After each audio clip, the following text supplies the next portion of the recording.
our press secretary, gave alternative facts to that. My goal in this deposition was to be truthful, but not particularly helpful. Welcome to Unspun, the podcast that makes you better at finding the truth. The way people get news is changing. It used to be that there were many reporters who would research stories and write articles, but now politicians and famous people share information directly with you on social media and the internet. That means you find out things fast, but it's up to you to make sure the information's actually accurate. And newsmakers don't always do their part. The temptation to manipulate information is strong. They bend the truth to deceive so that they can avoid accountability, so that they can advance their agendas. When you recognize these agendas, you can sometimes find out what's real. And we're at a crossroads where anyone can share anything online, so it's important to sharpen your critical thinking skills. Finding that deception before it goes viral is pretty much a survival skill now, and we're going to do it together. Let's get unspun.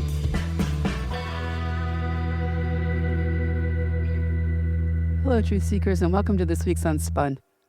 I've been a little under the weather for the last couple of weeks, and it's maybe a little appropriate because this week's episode is going to be about health. I don't think I have COVID because I took a test, and I believe that the tests are reasonably accurate. But it has gotten me thinking about the ways that the pandemic really highlighted the issues that we kind of in the citizenship have been dealing with health information. Because social media and messaging let targeted messages spread super quickly, and it also means that information about what it really means to be healthy is changing rapidly. And in my view, that's probably a bad thing. So for this week's episode, I think it's a good idea for me to let you know my own views when it comes to science and medicine. Now, I'm not saying that you have to agree with me, but I do think it's important to know where someone is coming from when it comes to important topics like this. I'm going to take a quick sidestep into philosophy here and tell you that there's a bunch of different ways that people know about the world, but two matter here: empiricism and constructivism. I'm going to be hugely oversimplifying here, but basically, an empiricist believes a few important things. First, absolute reality exists. And second, that if our methods are good enough, we can understand it.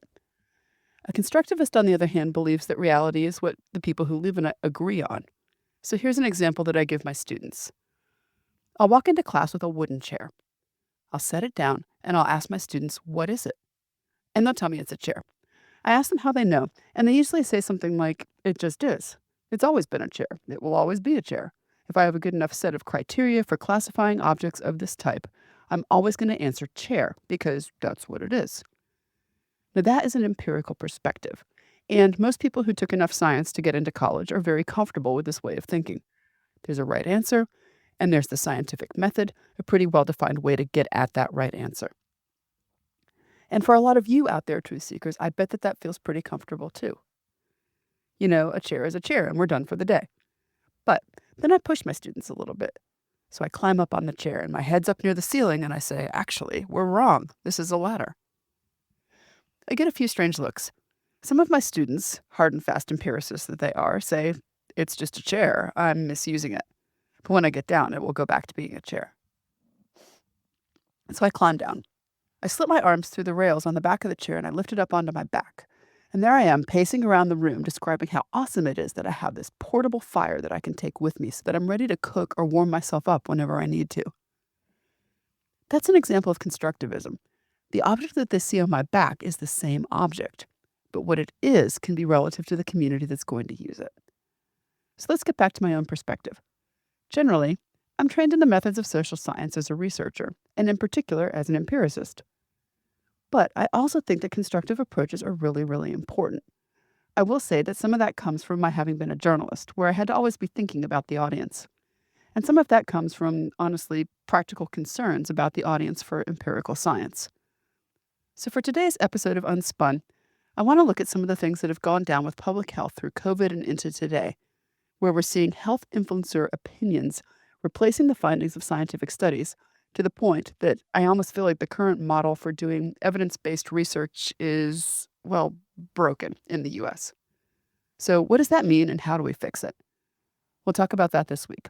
So let's get unspun. Since the start of the Trump administration 2.0, we've seen an increasing platform for what we could call diverse medical views. Have a listen. We have an amazing team at HHS. When my uncle was president in the 1960s, we had the healthiest people in the world. And one of the basic assumptions of our country was that because we were robust people, because we were vigorous, because we were tough, we had what my uncle called this beef jerky toughness that was responsible for our country being the land of the brave and the home of the free, the greatest industrial power in the world, the wealthiest country. We owned half the wealth on earth when my uncle was president, and part of that was because of the vigor of our society. And that's one of the reasons he started the Presidential Council on Physical Fitness, because he felt that Americans were getting soft, and it was going to steal from us and erode all of our leadership, our moral authority, and our values, and our role as an exemplary nation. And since his death, we've had this extraordinary chronic disease epidemic. When my uncle was president, 3% of American kids had chronic disease. Today, it's around 60%. And these are a broad category, the ones that Marty mentioned, like ADHD, the neurological disorders, ADD, ADHD, speech delay, language delay, tics, Tourette syndrome, narcolepsy, ASD, and autism. All of these are injuries that I never heard of when I was a kid. They were not part of the nomenclature. They weren't part of the dialogue. There was zero spent in this country treating chronic disease when my uncle was president. Today, it's about $1.8 trillion annually. It's bankrupting our nation. 74% of American kids cannot qualify for military service. Well, how are we going to maintain our global leadership with such a sick population? That was Health and Human Services Secretary Robert F. Kennedy Jr. introducing ideas about American health and a speech that he went on to give about possibly banning artificial food dyes. He makes a lot of claims in this introduction. For one, he claims that the prevalence of chronic disease in children went up from 0 to 60% since the 1960s.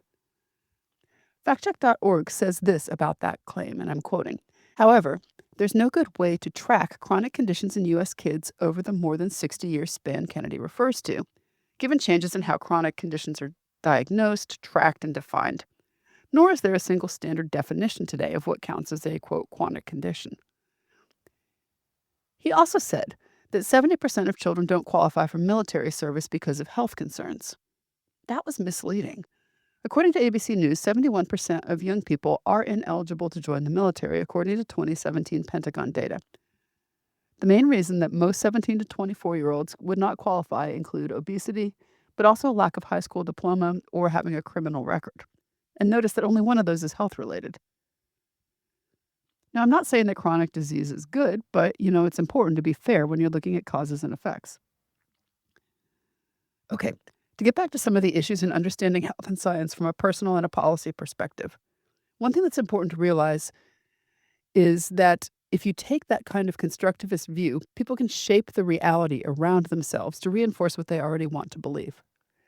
One of the ways that they do that is by using language in a way that just doesn't make sense. Now, I've talked about this on Unspun before.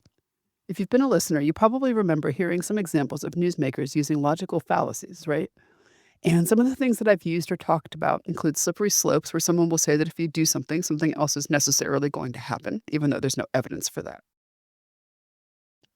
People can also give you sort of a false choice, right? Only giving you two extreme options, like either you're completely free of government requirements related to your body, or you're a complete victim of anything people want to do to you. You can also see appeals to authority. A lot of times, this will be the way that someone is actually handling referring to research studies. And in some cases, people will be very, very afraid of them.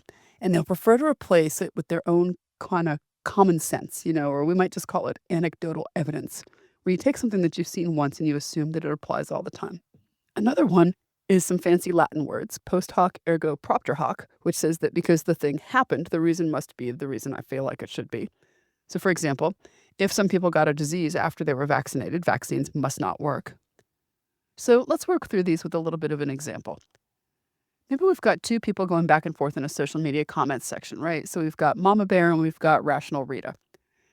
And Maybe Rational Rita says, I think mask mandates are a good idea because research shows that they help keep viruses from spreading. And Mama Bear replies and says, but if we start forcing people to wear masks, what's next? Rita would say, well, of course, masks are just temporary, and the goal is not to control people, it's to keep people from getting sick. And Mama Bear comes back and says, well, I read a blog that said masks don't work at all, and they actually make you sicker because you're breathing your own germs. So, in that case, Mama Bear is kind of appealing to an authority that you don't know is qualified, right? The blogger. So Rita maybe comes back and says, where's the evidence that masks make you sick from breathing your own germs? You could think about how surgeons have always worn masks and they're not sick all the time. And maybe Mama Bear would answer and say, well, my cousin wore a mask all the time and she still got COVID. So masks are useless. That's an example of that anecdotal evidence. And Rita might point out that no preventative measure works all the time, but masks do work some of the time. And maybe then we find out what's really bothering Mama Bear. She says that mandates are just a way for the government to control us. We do need to have total freedom or we're just being cheap. And by the way, she said, if masks work, why do places that have mask mandates still have outbreaks? So mask mandates must not work at all. Rita might have given up at this point, honestly. But you could pull out Mama Bear's post hoc ergo propter hoc issue there. Maybe you've had some of these conversations, and I know they can be extremely frustrating. But if you think it's helpful to think about someone like Mama Bear and why she might believe the way she does, you might decide she's just trying to be a troll, but you also might try to decide that she's just trying to do what's right for herself and her kids, even if she's wrong. As you can see, logical fallacies can show up even from well-meaning people. I need to take a quick break, but when we come back, we'll talk about what you can do in the face of that. Welcome back. So we were talking about Mama Bear and Rational Rita and about how sometimes well-meaning people come up to very bad conclusions. So what can you do to help not be swayed by the bad conclusions of a Mama Bear? One thing you can do is you can look for evidence. The standard that they have for Western medicine is what they call evidence-based medicine. And so what that means is that a particular therapy or treatment, or a lack of treatment in some cases, has been tried out and it's been found to give the best results. But I gotta tell you, it can sometimes be hard to see the difference between an evidence-based proposal or an ideology-based one. One thing you can do is you can look at things like if it's peer-reviewed. If the research is being cited correctly. You can also look at if there's multiple findings that find the same result. But sometimes it can be very hard to even ask the right questions. So I'll give you a couple of examples. One thing I can think about that is public health is what we should do with unhoused people. Right? So if you're walking down the street and you see someone who doesn't have a place to live and they ask you for money, does it help them to give it to them? Are feeding centers and clothing giveaways and those kind of things actually helpful to people? Questions like this can be empirical questions, but they often get mixed up with a bunch of constructivist ideology as well. So here's an example. You can have different points of view about why someone might become homeless. Is it because housing just got too expensive? Is it because they have an untreated mental illness or an addiction? Is it because they're lazy or they don't want to work? These are all reasons that people will give. And if you can find the cause, you may be able to find the solution. But sometimes you may not want to even believe the cause. If social safety nets take care of people's basic needs for housing and healthcare and food, are you taking away their incentive to work? And if you are, can that actually be bad for them? There's actually some research-based evidence that lack of work can have negative effects on someone's mental health, even to the point of an increased risk of suicide. At the same time, there's an approach to ending homelessness that's called housing first. This approach suggests that when people live in supportive housing, they have a better chance of addressing issues that might have caused them to become homeless in the first place. Now, depending on which side of the political spectrum that you fall on, you can have a really hard time accepting one or the other of these findings.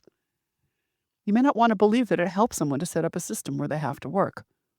You may not want to believe that just giving someone a house is, according to research, a good way to get someone to address the issues that cause them to lose their housing. In both of those cases, it can be hard to accept the evidence. Here's another example.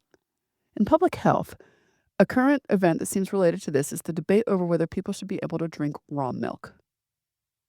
Before the 1900s, It was common for babies to die as the result of milk-borne illnesses like tuberculosis and bacterial infections. And Louis Pasteur lent his name to the process he discovered, pasteurization, which heats up milk to a high temperature for a short time, and it destroys a lot of those foodborne pathogens. Today, advocates in the Make America Healthy Again movement have tried to overturn public health restrictions against raw milk. Why is that? Well, let's look at it. And I did want to say this is a bit of a personal issue for me. My own father grew up on a farm where they had a milk cow. And when I would go visit my grandparents, my grandfather got up early every morning and he went out and he milked that cow and he brought back pails of milk and we poured them into jars that went in the refrigerator and the thick cream would settle up on the top. And that part of my family did drink raw milk. I will say that when I visited, my mom would specifically ask my grandmother to go out and buy, quote, city milk for me to drink because she was afraid of the raw milk. But a lot of people support raw milk, and the people who do usually focus on a couple of things. One is the idea of a natural food, which is its own kind of logical fallacy, an appeal to nature, saying that because something is more natural, it is by definition better. And people who argue against that would say arsenic is natural, for example. Some of the reason they like it better is they just trust the farmers themselves, and the idea of selling raw milk has a lot of support from farmers because it's a good business model for them. They can sell it for a higher price. There's also an idea of health benefits. There are a few studies that suggest that pasteurization does maybe change the nutrition profile of milk in a few ways, and it might damage some of the nutrients or possibly beneficial bacteria. However, people who oppose raw milk say that the harmful bacteria in the raw product can make you very sick or even kill you. Even if a farm is very meticulous about hygiene, they can't guarantee that their raw milk is completely free of dangerous germs like listeria or salmonella. Testing milk to see if it's safe is expensive and it's complicated, and it's really not practical to do that for every farmer who wants to sell raw milk. But do notice that, again, there's at least some evidence on both sides of the issue. And it can be difficult for people to think rationally about an issue when they disagree with it. Scientific terminology can be another problem. It sounds bad to say I'm feeding my children lots of chemicals, but those chemicals might be dihydrogen oxide and sodium chloride, or we might call them water and salt. It can even be difficult to label something as a toxin. There are lots of things that might be toxic to you depending on the time, place, manner, or amount that you've had of them. For example, sometimes marathon runners have to go to the hospital for an IV because of intoxication. What are they intoxicated with? Water. If you have too much water over too short of a time, it can throw your electrolytes out of balance, and it can be very dangerous for things like your heartbeat. If you've ever known someone who's had chemotherapy, you know that the drugs that you get for that can be very hard on your body. They have a toxic effect that affects good cells as it goes after the bad cancer cells. So that terminology can be really difficult to figure out, even for leaders. Listen to this clip from the floor of the U.S. Senate. But people talk about cap and tax, and they aren't sure exactly what we're talking about. But let's get back to step one. What is the problem? Why do we have to have this tax in the first place? It's about carbon dioxide. Well, what is carbon dioxide? Let's just go to a fundamental question. Carbon dioxide, Mr. Speaker, is a natural byproduct of nature. Carbon dioxide is natural. It occurs in Earth. It is a part of the regular life cycle of Earth. In fact, life on planet Earth can't even exist without carbon dioxide. So necessary is it to human life, to animal life, to plant life, to the oceans, to the vegetation that's on the earth, to the fowl that flies in the air. We need to have carbon dioxide as a part of the fundamental life cycle of Earth. As a matter of fact, carbon dioxide is portrayed as harmful, but there isn't even one study that can be produced that shows that carbon dioxide is a harmful gas. There isn't one such study because carbon dioxide is not a harmful gas. It is a harmless gas. Carbon dioxide is natural. It is not harmful. It is a part of Earth's life cycle.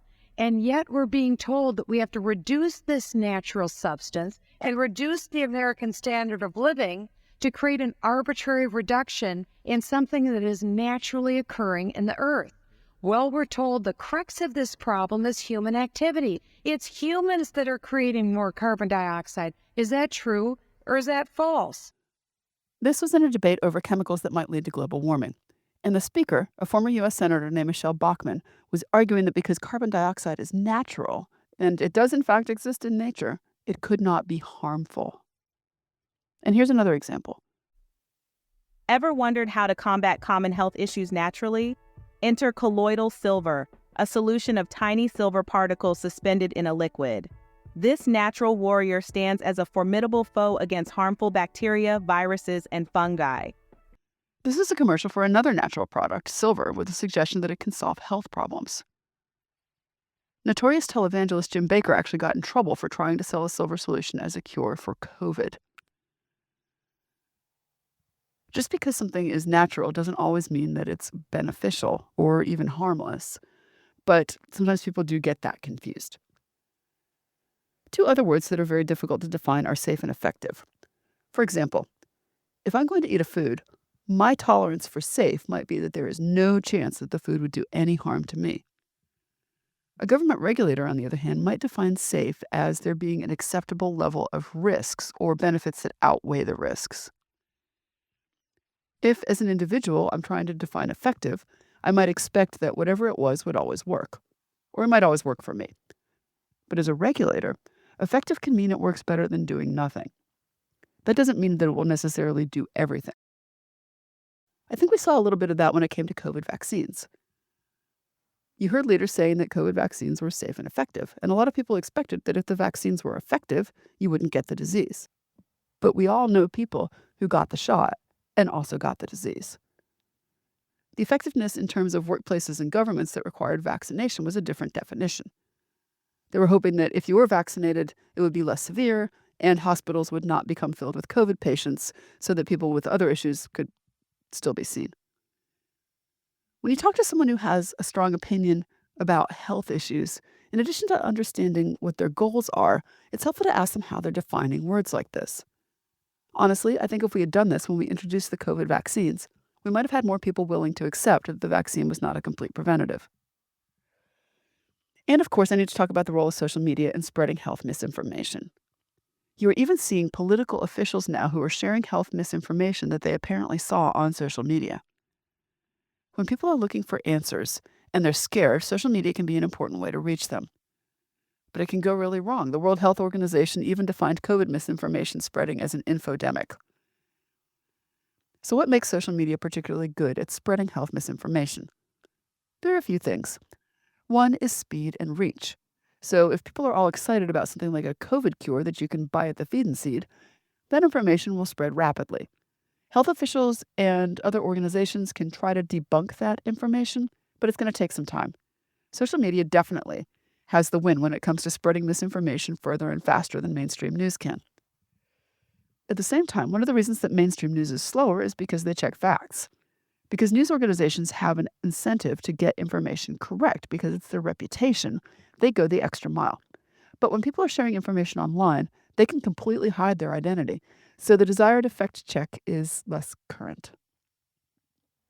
Misinformation often uses emotional language to grab attention, and in health situations, that emotion is often fear or disgust. That kind of strong feeling can make people more likely to act on false information. And then at the same time, that information often comes shared by people's own networks, people they know.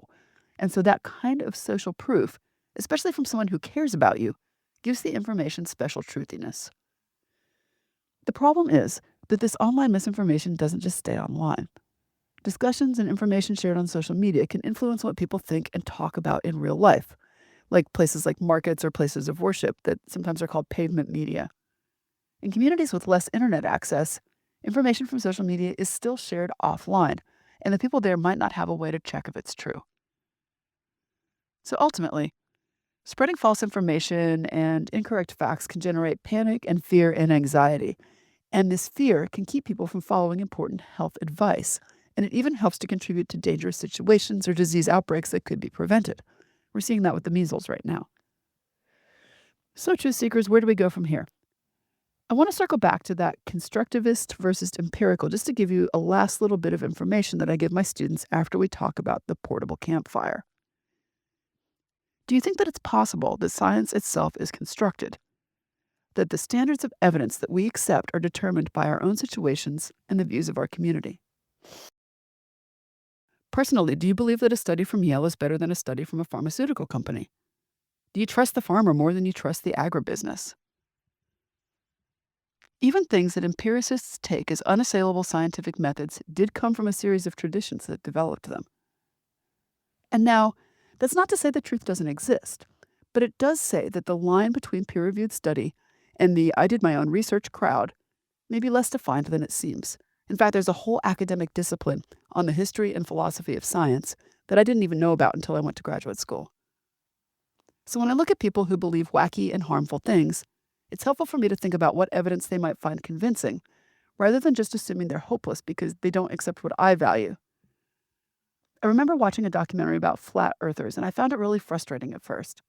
But I'll tell you, by the end, some of them ended up conducting their own experiment that was a lot of work, mounting lights on giant poles miles apart, and they were trying to use this to prove that the Earth was flat, but it ended up that they couldn't prove that.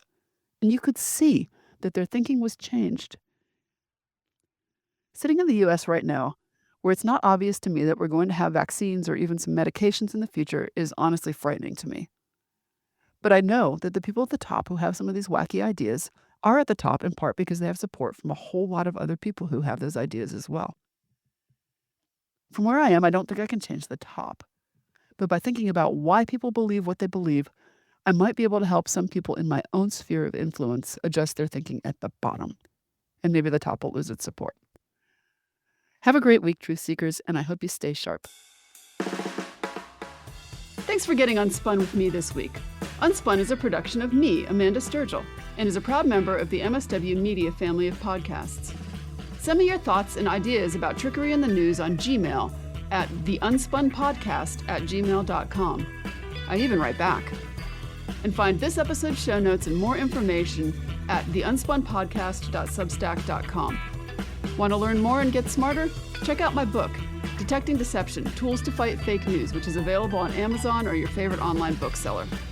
And until next time, stay sharp, everyone.